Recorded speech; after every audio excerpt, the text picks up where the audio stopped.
You've got to chart your own path so that when you succeed, you can put your hand on your chest that I did it, I made it. Sometimes you can hear that, oh, this young gentleman or this young lady come from this home, and as for this home, they are very rich. For that particular home that they are talking about, they are individuals who live there, and sometimes they can be related by blood. For example, if a man and a woman bring forth and they all grow up and they live in a very big house, you realize that they are brothers, sisters, a number of them, especially in Africa, where some families are large families.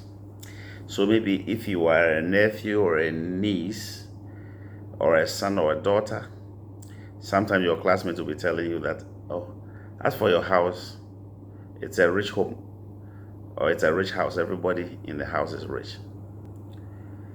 And there's an Akan proverb that says that kwa ejinichira or kusu na eben ho a ne nduan osi ho ankoro. Literally in English it says that when you see the foliage of forest, you realize that the forest is there. It looks as if it is together because of the various trees that are, coming together. But when you go under the forest, you realize that the trees are there one by one. Yes, your uncle may be rich, your own father may be rich, your own brother may be rich, but life is what you make it. So you have to work out your own salvation. You have to work it out so that you'll be able to make it in life. When your brother has money, when your sister has money, thank God for it. When your father has money, when your mother has money, thank God for it. But you have to lead your own life in such a way that you will be able to take care of yourself. Create your own wealth. Because if you depend upon the wealth of a family member, you'll be disappointed in life. That is why sometimes people say that, oh, this guy's brother is very rich, but look at him. He's not getting any support from them. One thing I also want to share with you is that never worry about what you cannot change. Sometimes somebody feels that his brother is rich and the brother is supposed to give him money to start a business and he's not doing it. If God touches his heart and he does it, praise the Lord. That's very good. But if he's decided, even after you approach him, he's not going to help you, what else can you do? That is why I'm saying that you've got to work out your own salvation. Do the best that you can. Sometimes it may not be your own siblings that will be able to help you establish. Sometimes it may be friends, sometimes it may be some acquaintances, sometimes it may be some strangers that you have never met them before. Those are the people that will be able to help you. Usually, when you prepare yourself, you can easily attract help. But when that family member who expects you to take the initial steps or the initiatives to begin something so that they also come in to help you, when they don't see anything or they don't see any initiative on your path, sometimes they also ignore. In fact, in most cases, some of them may have their own problems, but because they've not discussed with you, you will generally assume. Maybe you have a brother who's into transport business. Usually when he's going for bank loans to go and buy those buses or those cars, he may not come and consult you.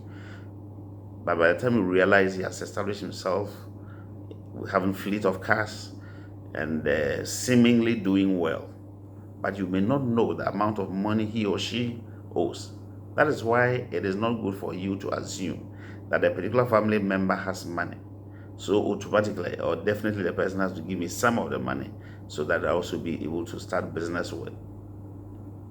Like I said earlier, if you are fortunate and that person decides to help you, thank God. But also make sure that you don't take advantage of the fact that the person is a family member, so when he or she loans you money, you are not going to pay. That one will not help because it will even prevent prevent other people from accessing help from that your family member.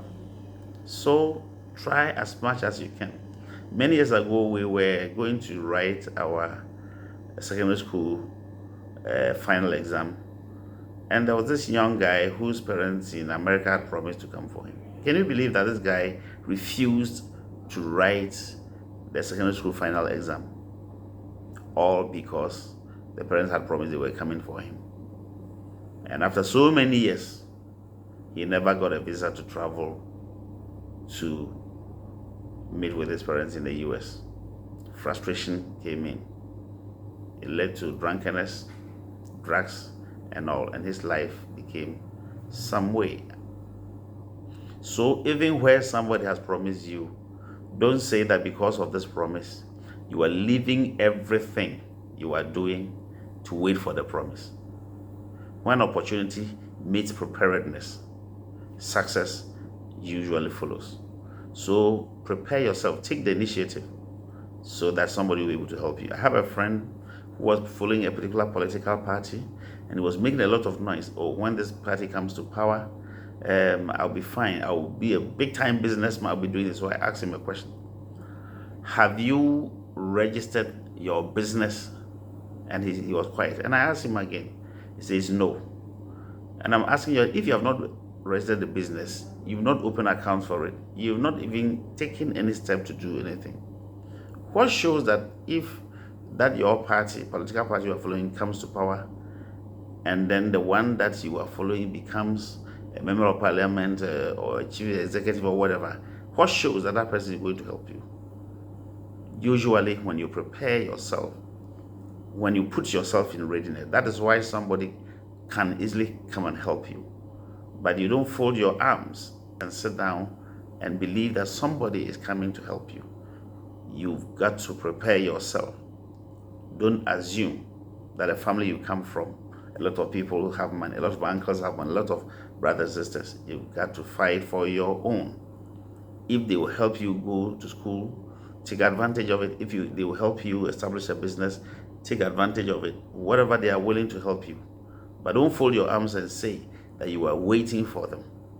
Some people say that, oh, my brother is going abroad and he has promised that when he goes, he will come for me. When he was making you that promise, was the Queen of England sitting there, or the President of the United States, was he also sitting there? Did he take that decision with him? That, oh, when I come, you please ensure that you give my brother visa so that he also visits me in UK or in the US. No, it doesn't happen. So in life, never depend upon the promises of anybody. African wives, never depend upon the wealth of your husband, such that you will not even have your own bank accounts, you will not even plan. It is important for you to have your own accounts, even if you have joint account with your husband. I'm speaking as an African. I think I mentioned this in one of my previous videos. We thank God for the laws that are working. Formerly, somebody's husband will die and some family members will come and drive the widow from the house. And I mean, people were subjected onto humiliation as if it is the woman that killed the husband. In Africa, in most countries, especially in Ghana, where I come from, a lot of people who die, especially if the person is a man, people attribute to the woman or the widow as the one who killed the husband. There are always allegations, but nobody also has any evidence to prove that it is the woman who killed. Yes, sometimes we know that people may have challenges in marriages. For that reason, somebody may die out of heart attack or whatever. But what evidence do they have to prove that it is this woman who killed the husband? Usually, women are branded as witches. But you hardly hear of men who are wizards. It's surprising to me. And for those of you, especially ladies who are always branding your mothers as witches, I will encourage you to be careful. I'm not saying we don't have witches. Yes, witches are there. But we must also recognize the fact that as people grow, especially as they grow older and older and older, the way they go about things usually differs. Some of them, they will grow, become very old. And sometimes the way they talk, the way they behave will tend to be like their children. But you need to study this. You need to see a counselor. You need to see a behavior therapist. You need to see people to teach you how to handle elderly people. If you were to kill all the people you are calling witches, including your mother, some of mothers that have been branded witches, if you are to kill them, who is going to buy the product that you are selling? Europe and America and other places don't really have witches. They all have witches, but nobody even bothers about them. The same thing, I would encourage you that yes, the witches may be there, but they should not be your focus. Do what is good, do what is right. If you brand your mother a witch when you bring forth, you understand the African tradition. You get a mother that will come and help you take care of the children. You know, these days, especially those living in cities and metropolitan areas, how childcare has become expensive. So please, we must be patient with our mothers and with our elderly people and treat them with respect. If you call somebody a witch today, tomorrow you also be called a witch because you will be a potential witch yourself. Interestingly, some may not brand their mothers witches, but they will brand their husbands' mothers as witches. And some husbands may also brand the mothers of their wives witches. It is interesting. If God wants to kill all the witches, God has the ability to have killed all of them. Yet they are living among us. Even Jesus, whilst he was on earth, among the disciples, there was somebody who was a traitor. He knew, but he still lived with them. So we should do, our best for them and then help them, help our mothers to live in dignity. A woman, an African woman, you know how certain women are treated.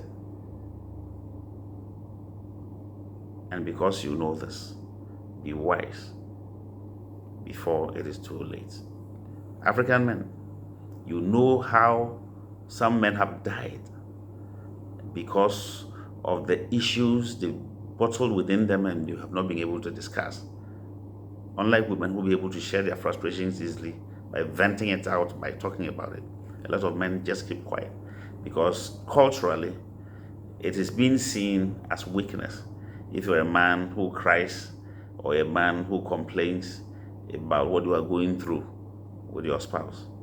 But it is better for you to talk about it, to share with a counselor or someone you can confide in, rather than keeping all these within you and die early.